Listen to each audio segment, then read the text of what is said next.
Hello friends, स्वागत है आप सभी का हमारे चैनल पर एक और नए स्पेशल वीडियो में। फ्रेंड्स, आज के वीडियो में हम आपको बताएंगे कि कैसे आप 2020 से 23 के सत्र में पाटलिपुत्रा यूनिवर्सिटी में यूजी कोर्स के लिए बीए, बीएससी और बीकॉम में एडमिशन के लिए ऑनलाइन फॉर्म कैसे फिलअप करें। तो बस आप वीडियो को एंड तक देखिएगा और सभी स्टेप को ध्यान से फॉलो कीजिएगा ताकि आपको फॉर्म फिलअप करने में कोई परेशानी ना हो। तो चलिए वीडियो शुरू करते हैं।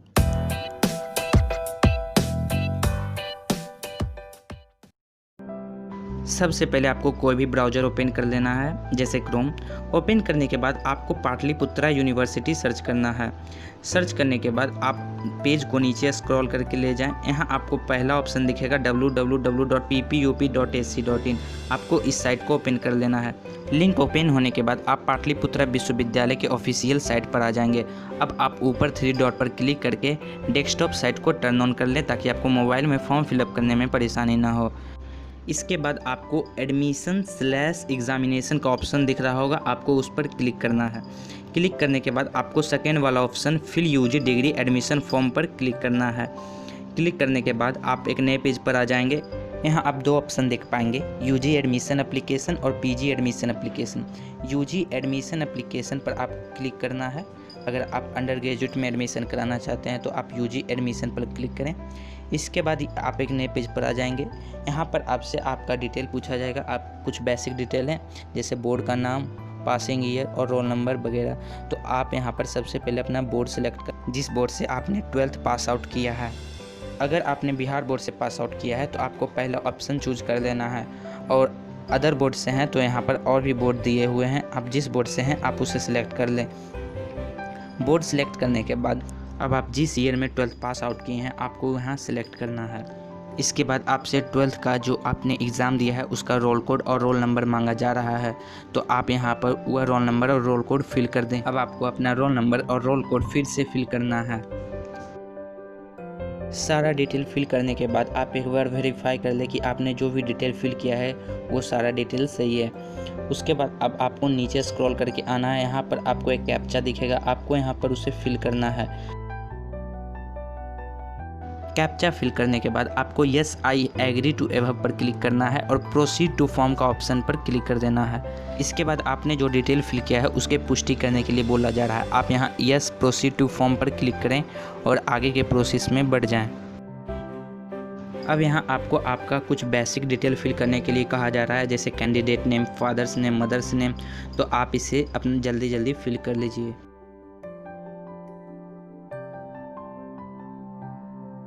इसके बाद अब आपसे आपका डेट ऑफ बर्थ पूछा जा रहा है। अब आप यहाँ डेट ऑफ बर्थ पर क्लिक करके अपना डेट ऑफ बर्थ सेलेक्ट कर लें। डेट ऑफ बर्थ फिल करने के बाद अब यहाँ आपसे जेंडर पूछा जा रहा है, तो आप यहाँ पर अपना जेंडर सेलेक्ट कर लें। उसके बाद अब आपको अपना रिलीजन सेलेक्ट करना है, यानी कि आपका जो भी धर्म है आप उसे यहाँ पर सेलेक्ट कर लें। इसके बाद अब आपको कैटेगरी पर क्लिक करके अपना कैटेगरी सेलेक्ट करना है। आप जिस भी जाति से आप अपने अनुसार अपना कैटेगरी सेलेक्ट कर लें, general, BC1, BC2, SC, ST, आप जिस कैटेगरी से आते हैं आप उसे सेलेक्ट कर लें। उसके बाद नीचे आपको सब कैटेगरी का ऑप्शन दिख रहा होगा, यहाँ पर आप क्लिक करें। यहाँ पर विजुअली हियरिंग ऑर्थोपेडिकली हैंडीकेप यानी कि दिव्यांगों के लिए ऑप्शन है। अगर आप इस कैटेगरी से बिलोंग करते हैं तो आप इसे अपने अनुसार सेलेक्ट कर लें, नहीं तो नीचे नॉट अप्लीकेबल है तो आप उस पर क्लिक कर दें। नॉट अप्लीकेबल यानी आपको कोई भी प्रॉब्लम नहीं है। इसके बाद आपसे पूछा जा रहा है क्या आप अल्पसंख्यक श्रेणी से हैं, अगर हैं तो यस कर लें, नहीं तो इसे नो ही सिलेक्ट रहने दें। उसके बाद नीचे आपसे आपका मूल निवास राज्य पूछा जा रहा है, यानी आप किस राज्य से हैं, तो आप यहाँ पर अपना स्टेट सेलेक्ट कर लें। स्टेट सेलेक्ट करने के बाद अब आपको यहाँ पर मूल निवास प्रमाण पत्र नंबर मांगा जा रहा है। अगर आप चाहे तो इसे फिल कर सकते हैं या फिर इसे खाली भी छोड़ सकते हैं, ये ऑप्शनल है। उसके बाद आपसे नीचे आपका आधार संख्या मांगा जा रहा है, तो आप यस पर क्लिक करके नीचे आधार संख्या फिल कर दें। आधार नंबर फिल करने के बाद अब आपको स्क्रॉल करके नीचे चला ही आना है। यहाँ आपसे आपका परमानेंट एड्रेस पूछा जा रहा है, यानी कि आपका स्थायी पता, तो आप यहाँ पर अपना स्थायी पता फिल कर लें। उसके बाद यहाँ पर आपको आपका स्टेट, डिस्ट्रिक्ट, एड्रेस और पिन कोड पूछा जाएगा, तो आप इन सभी बेसिक डिटेल को फिल कर दें। इसके बाद नीचे आपसे आपका कोरेस्पोंडेंस एड्रेस पूछा जा रहा है। यहाँ आपसे आपका कोरेस्पोंडेंस एड्रेस पूछा जा रहा है, यानी कि आपका जहाँ घर है अगर आप वहाँ नहीं रह रहे हैं और किसी और जगह रह रहे हैं तो यहाँ आपको अपना वर्तमान पता फिल कर देना है। और अगर आपका दोनों ही एड्रेस सेम है, यानी कि आप अपने घर पर ही रह रहे हैं, तो आप यहाँ copy if same as permanent address कर दें और ये आपका सारा डिटेल फिर से एक बार फिल हो जाएगा। इसके बाद आपको नीचे चले आना है। यहाँ आपसे आपका मोबाइल नंबर मांगा जा रहा है, तो आप यहाँ पर अपना मोबाइल नंबर फिल कर दें। इसके बाद आपको अपना मोबाइल नंबर कन्फर्मेशन के लिए फिर से फिल करना है। मोबाइल नंबर फिल करने के बाद आपसे अब आपका ईमेल आईडी मांगा जा रहा है, तो आप अपना परमानेंट ईमेल आईडी यहाँ फिल कर दें जो आप अभी यूज कर रहे हैं। ईमेल आईडी फिल करने के बाद आपको अपना ईमेल आईडी फिर से फिल करना है कन्फर्मेशन के लिए। इन सभी डिटेल को फिल करने के बाद अब आप स्क्रॉल करके नीचे चले जाएं। यहाँ अब आपसे एजुकेशन डिटेल मांगा जाएगा, यानी कि आपसे यहाँ पर हाई स्कूल का डिटेल मांगा जा रहा है जिसे आपने पास आउट किया है। सबसे पहले आपसे पासिंग ईयर पूछा जा रहा है, तो आप यहाँ पर अपना पासिंग ईयर सेलेक्ट कर लें। आपने जिस ईयर में 10th पास किया है आप उस ईयर को सिलेक्ट कर लें। उसके बाद आपसे अब आपका हाई स्कूल बोर्ड, यानी कि अब आपको अपना बोर्ड सिलेक्ट करना है जिस बोर्ड से आपने 10th का एग्ज़ाम दिया है। इसके बाद आपको यहाँ पर अपना रोल कोड और रोल नंबर दोनों फिल करना है। ध्यान रहे कि यहाँ आप सिर्फ अपना रोल नंबर ही नहीं फिल करें बल्कि रोल कोड और रोल नंबर दोनों एक साथ फिल करें। जैसे कि सबसे पहले आपको अपना रोल कोड फिल कर लेना है जो आपका 10th के बोर्ड में था। रोल कोड फिल करने के बाद आपको उसके बगल में अपना रोल नंबर फिल कर लेना है और मेरा रोल कोड 1800551 है, तो आप इसी प्रकार से अपना डिटेल यहाँ पर फिल कर दें। उसके बाद आपसे मैक्सिमम मार्क्स पूछा जा रहा है, यानी कि आपके 10th के बोर्ड में कितना फुल मार्क्स होता है। तो फुल मार्क्स सेलेक्ट करने के बाद अब आपसे आपका प्राप्तांक, यानी कि आपने कितना मार्क्स गेन किया है, आप यहाँ पर उसे फिल कर दें। इसके बाद अब आपको अपना इंटरमीडिएट का प्राप्तांक फिल करना, यानी कि आपने कितना मार्क्स प्राप्त किया है। तो आप यहाँ पर मार्क्स ऑफ 10 पर क्लिक करके अपना इंटरमीडिएट का मार्क्स फिल कर दें। मार्क्स फिल करने के बाद अब आपको स्क्रॉल करके नीचे चले आना है। अब यहाँ पर आपको अपना फ़ोटो अपलोड करने के लिए कहा जा रहा है जिसका साइज 150 बाई 150 होना चाहिए और साथ ही साथ ये 20 KB से कम साइज़ का होना चाहिए, नहीं तो यहाँ पर ये अपलोड नहीं लेगा। उसके बाद अब आपको नीचे यहाँ पर सिग्नेचर अपलोड करने के लिए कहा जा रहा है जो कि 150 बाई 150 पिक्सल का होना चाहिए और ये भी 20 KB से कम होना चाहिए। आप फ़ोटो या सिग्नेचर के साइज़ को कम करने के लिए आप किसी भी फ़ोटो कंप्रेसर ऐप का यूज़ कर सकते हैं। मैं उस ऐप का लिंक डिस्क्रिप्शन में भी दे दूँगा। यहाँ पर मैंने अपना सिग्नेचर अपलोड कर दिया है। इसके बाद अब आप स्क्रॉल करके नीचे चले आएँ। यहाँ पर आपको यस आई एग्री का दिख रहा होगा ऑप्शन, आपको वहाँ टिक आउट कर देना है। उसके बाद आपको यहाँ कैप्चा फिल करने के बाद सेव एप्लीकेशन पर क्लिक कर लेना है। सेव एप्लीकेशन पर क्लिक करने के बाद आप एक नए पेज पर आ जाएंगे। यहाँ आपको आपका लॉगिन आईडी और पासवर्ड मिल जाएगा। पासवर्ड जो है वो आपके मोबाइल नंबर और ईमेल आईडी पर मिल जाएगा जिसे आपने यहाँ पर अभी फॉर्म फिल करते हुए दिया था। अगर आप चाहें तो आप इसका स्क्रीनशॉट लेकर भी रख सकते हैं। इसके बाद आप अपने लॉगिन आईडी को कॉपी कर लें। इसके बाद अब आपको नीचे click here to login and continue का ऑप्शन दिख रहा होगा, आपको उस पर क्लिक करना है। क्लिक करने के बाद आप अपने नए पेज पर आ जाएंगे। यहाँ आपका अपना फ़ोटो और सिग्नेचर शो कर देगा। इसके बाद आपको अपना 10th क्लास का मार्कशीट अपलोड करना है। आप ब्राउज पर क्लिक करके अपना मार्कशीट यहाँ पर अपलोड कर दें। अपलोड करने के बाद आप स्क्रॉल करके नीचे चले आएँ। अब आपको यहाँ इंटरमीडिएट का मार्कशीट अपलोड करने के लिए कहा जा रहा है। क्योंकि अभी तक किसी बोर्ड ने भी इंटरमीडिएट का मार्कशीट नहीं दिया है, इसलिए आप 12th का मार्कशीट जिसे आपने ऑनलाइन डाउनलोड किया था आप उसे यहाँ पर अपलोड कर दें। 12th मार्कशीट अपलोड करने के लिए आप ब्राउज पर क्लिक करें और फाइल से आपने जिस फाइल में सेव किया है आप उससे वहाँ पर से 12th का मार्कशीट निकाल कर अपलोड कर दें। अपलोड करने के बाद अब आपको स्क्रॉल करके नीचे चले आना है। नीचे आपको माइग्रेशन सर्टिफिकेट अपलोड करने के लिए कहा जा रहा है। यह सर्टिफिकेट आपको स्कूल के द्वारा 12th पास आउट करने के बाद आपको मिल जाता है। यहाँ आपको अपना माइग्रेशन सर्टिफिकेट अपलोड करना ही पड़ेगा, बिना अपलोड किए आप आगे नहीं बढ़ पाएंगे। अगर आपने 2019 में 12th पास आउट किया है तो आपके पास माइग्रेशन सर्टिफिकेट होगा। चूँकि मैं अभी जिसका फॉर्म फिल कर रहा हूँ इसने अपना माइग्रेशन सर्टिफिकेट 1 महीने पहले ही स्कूल से ले लिया था जिस समय कॉलेज ओपन हुआ था। जो बच्चे 2020 में 12th पास आउट किए हैं उन सभी के पास माइग्रेशन सर्टिफिकेट अभी नहीं होगा। बिना माइग्रेशन सर्टिफिकेट के आगे के प्रोसेस को कैसे कंप्लीट किया जाए इसके लिए मैं पाटलिपुत्रा यूनिवर्सिटी से कांटेक्ट कर रहा हूं। अगर मुझे कोई भी जानकारी मिलती है तो मैं आप सभी को डिस्क्रिप्शन में या कमेंट बॉक्स में प्रोवाइड कर दूंगा। तब तक आप आगे के प्रोसेस को देख लें और अच्छे तरीके से समझ लें। अगर आपको माइग्रेशन सर्टिफिकेट मिल जाता है तो आप ब्राउज पर क्लिक करके इसे अपलोड कर दें। नीचे आप स्क्रॉल करके चले आएँ। नीचे आपको माइग्रेशन सर्टिफिकेट का डिटेल मांगा जा रहा है, जहां माइग्रेशन सर्टिफिकेट नंबर आपसे पूछा जा रहा है। ये नंबर आपको अपने माइग्रेशन सर्टिफिकेट पर दिख जाएगा। इसके बाद नीचे आपको माइग्रेशन डेट फिल करने के लिए कहा जा रहा है। माइग्रेशन डेट भी आपको इसी सर्टिफिकेट पर मिल जाएगा।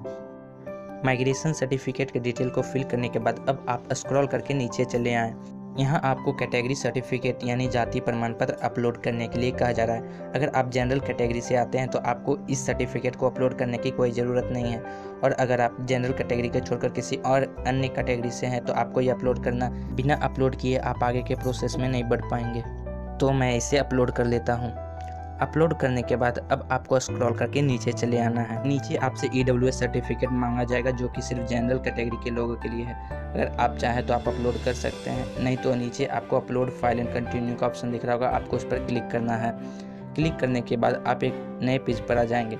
यहाँ पर आपसे 10+2 का मेन सब्जेक्ट डिटेल पूछा जाएगा, जो कि आपने 10+2 में सब्जेक्ट चुना था। अब आपको यहाँ क्लास 12 के मार्क्स को फिल करना है। सबसे पहले आप सेलेक्ट एन ऑप्शन पर क्लिक करें। क्लिक करने के बाद आपको क्लास 12 का स्ट्रीम सेलेक्ट कर लेना है, और उसके बाद आपको उन सभी का मार्क्स अपलोड करना। मार्क्स अपलोड करने के लिए सिलेक्ट एन ऑप्शन पर क्लिक कीजिए और सभी सब्जेक्ट को सेलेक्ट करते हुए उनके मार्क्स जितना आपने अचीव किया है उसे भी सिलेक्ट कर लीजिए। सबसे पहले आपके सभी मेन सब्जेक्ट को सिलेक्ट कर लीजिए। अगर आपने क्लास 12 में 150 मार्क्स का इंग्लिश लिया था तो सबसे पहले आप इंग्लिश सेलेक्ट करके 100 मार्क्स के इंग्लिश में आपने जितना मार्क्स स्कोर किया है आप उसे फिल कर दें। उसके बाद आप नीचे MB अल्टरनेट इंग्लिश सेलेक्ट कर लीजिए और इस 50 मार्क्स के सब्जेक्ट में आपको जितना मार्क्स स्कोर हुआ था आप उसे यहाँ पर फिल कर दें। आपको सेम प्रोसेस हिंदी में भी करना है, अगर आपने हिंदी 150 मार्क्स का लिया था। अब मैं यहाँ 50 मार्क्स के हिंदी में मुझे जितना नंबर स्कोर हुआ था मैं उसे अपलोड कर देता हूँ। इसके बाद आपको नीचे ग्रेस मार्क्स का ऑप्शन दिखेगा। अगर आपको कोई भी ग्रेस मार्क्स मिला है तो आप वहाँ पर सेलेक्ट करके मार्क्स फिल कर दें। उसके बाद नीचे save and continue to choose college पर क्लिक करें। क्लिक करने के बाद अब आप एक नए पेज पर आ जाएंगे। अगर आप किसी स्पेशल कोटा के लिए भी अप्लाई करना चाहते हैं तो आप यहाँ पर डिटेल फिल करके सेव एंड कंटिन्यू कर सकते हैं, नहीं तो नेक्स्ट स्टेप पर क्लिक कीजिए और नीचे स्क्रॉल करके यहाँ आपको कॉलेज एंड कोर्सेज पर क्लिक करना है। उसके बाद आप एक नए पेज पर आ जाएंगे। नीचे आपको अब आपको यहाँ UG कोर्स के डिटेल को फिल करना है, जो कि आप इस यूनिवर्सिटी में लेना चाहते हैं। सबसे पहले आप टाइप पर क्लिक करें, और अगर आप ऑनर्स पेपर लेना चाहते हैं तो ऑनर्स रहने दें, नहीं तो जनरल कर लें। उसके बाद नीचे डिग्री का ऑप्शन है, आप जिस ऑनर्स पेपर से अपना सब्जेक्ट लेना चाहते हैं आप उसे सेलेक्ट कर लें। उसके बाद आपको नीचे डिस्ट्रिक्ट का ऑप्शन दिखेगा, आप उसे क्लिक करके आप जिस डिस्ट्रिक्ट में एडमिशन लेना चाहते हैं, यहाँ 2 ऑप्शन है, पटना और नालंदा। आप जिस ज़िले में एडमिशन लेना चाहते हैं आप उसे सेलेक्ट कर लें। उसके बाद आपको नीचे कॉलेजेस का ऑप्शन दिख रहा होगा, उसके नीचे सेलेक्ट एन ऑप्शन पर क्लिक कीजिए और अपना फर्स्ट कॉलेज चुन लीजिए जो आप सबसे पहले चॉइस करना चाहते हैं। उसके बाद नीचे आपको ऐड का ऑप्शन दिख रहा होगा, आप ऐड पर क्लिक करके इस कॉलेज को ऐड कर लें। अगर आपको इसी कॉलेज में आपका ऑनर्स पेपर नहीं मिलता है तो आप सेकेंडरी ऑनर्स पेपर चूज कर लें, ताकि आपका एडमिशन इसी कॉलेज में हो जाए। ऑनर्स पेपर चूज करने के बाद आपको फिर से कॉलेज पर क्लिक करना है और अपना कॉलेज चूज करके ऐड पर क्लिक कर देना है। ऐड करने के बाद आपका कॉलेज फिर से नीचे देख सकते हैं ऐड हो चुका है। इसी प्रकार आपको अपना ऑनर्स पेपर, कॉलेज और सब्जेक्ट चूज कर लेना है और ऐड पर क्लिक करके ऐड कर लेना है। यहाँ आपको कॉलेज के नेम के आगे CONS का ऑप्शन दिख रहा होगा। आपको इसी तरह के 10 कॉलेज या फिर सब्जेक्ट चेंज करके कॉलेज को ऐड करना है, जैसा कि आप देख पा रहे हैं। इसके बाद आपको 10 एफिलिएट कॉलेज यानी जिस कॉलेज के आगे AFFL लिखा हुआ है उसे सिलेक्ट करना है। आपको इस तरह के 10 कॉलेज या फिर सब्जेक्ट चेंज करके ऐड करना। आप चाहे तो एक ही कॉलेज में अलग अलग ऑनर्स चूज करके 10 कॉलेज काउंट करवा सकते हैं। ध्यान रहे आपको 10 CONS वाले कॉलेज और 10 आपके 20+ कॉलेज हो जाने चाहिए। उसके बाद आपको नीचे सेव एंड कंटिन्यू का ऑप्शन दिख रहा होगा, आपको उस पर क्लिक करके सेव कर लेना है। सेव करने के बाद अब आप पेमेंट पेज पर आ जाएंगे। यहाँ आपसे आपका एप्लीकेशन फ़ी मांगा जाएगा। अब आपको यहाँ पर 300 रुपये मांगे जा रहे हैं। यहाँ अब अपना पासवर्ड फिल कर दे, जो कि आपके मोबाइल नंबर पर SMS के थ्रू आया था। पासवर्ड फिल करने के बाद आपको प्रोसीड टू पेमेंट पर क्लिक करना है और आप पेमेंट पेज पर ही डायरेक्ट हो जाएंगे। यहाँ आपको पेमेंट के कई सारे ऑप्शन दिख जाएंगे, डेबिट कार्ड, वॉलेट और यूपीआई। आप जिस मेथड से चाहते हैं आप उस मेथड से आप पेमेंट कर सकते हैं। मैं डेबिट कार्ड के थ्रू पेमेंट करने वाला हूं, तो मैं अपना डेबिट कार्ड सेलेक्ट कर लेता हूं। अब आपको यहाँ डेबिट कार्ड यानी एटीएम कार्ड के डिटेल को फिल करना है। मैं आपको यहाँ स्क्रीन पर गाइड कर रहा हूँ, आप इसे देखकर आप अपने कार्ड डिटेल को यहाँ फिल करके पेमेंट कर सकते हैं। सबसे पहले आपको 16 डिजिट का कार्ड नंबर एंटर करना है। उसके बाद आपको उसके नीचे एक्सपायरी डेट दिख जाएगा, आपको मंथ और ईयर में उसे एंटर कर लेना है। उसके बाद आपको कार्ड के पीछे CVV नंबर 3 डिजिट का दिखेगा, जो कि उजले पट्टी के बगल में रहता है, आपको उसे फिल कर देना है। उसके बाद आपको कार्ड पर नाम लिखा हुआ दिखेगा, आपको उसे फिल कर देना है। सारे डिटेल फिल करने के बाद नीचे स्क्रॉल करना है और प्रोसीड वाले ऑप्शन पर क्लिक कर देना है। सारे डिटेल को फिल करने के बाद आपके बैंक में रजिस्टर्ड मोबाइल नंबर पर एक OTP आएगा, आपको उसे यहाँ पर फिल करना है। OTP फिल करने के बाद आपको नीचे सबमिट वाले बटन पर क्लिक करना है। जैसे ही आप सबमिट पर क्लिक करेंगे आपका पेमेंट कंप्लीट हो जाएगा। अब आप 3 लाइन पर क्लिक करके डैशबोर्ड को ओपन कर लें। ओपन करने के बाद आप स्क्रॉल करके नीचे चले जाएं। नीचे जाने के बाद आपको यहाँ पर डाउनलोड एप्लीकेशन का ऑप्शन दिखेगा, आप डाउनलोड एप्लीकेशन पर क्लिक करके अपना एप्लीकेशन डाउनलोड कर सकते हैं। आप इसे प्रिंट निकलवा के रख सकते हैं, आपको ये एडमिशन के टाइम लिया जाएगा। आई होप फ्रेंड आपको वीडियो पसंद आया होगा। अगर वीडियो पसंद आए तो प्लीज़ वीडियो को लाइक कर दीजिएगा, और अगर आप हमारे चैनल पर नए हैं तो प्लीज़ चैनल को सब्सक्राइब कर दीजिए और बेल आइकन को प्रेस कर दीजिए, ताकि आने वाले हर एक वीडियो का नोटिफिकेशन सबसे पहले आपको मिलता रहे। मिलते हैं नेक्स्ट वीडियो में, तब तक के लिए टेक केयर, बाय बाय।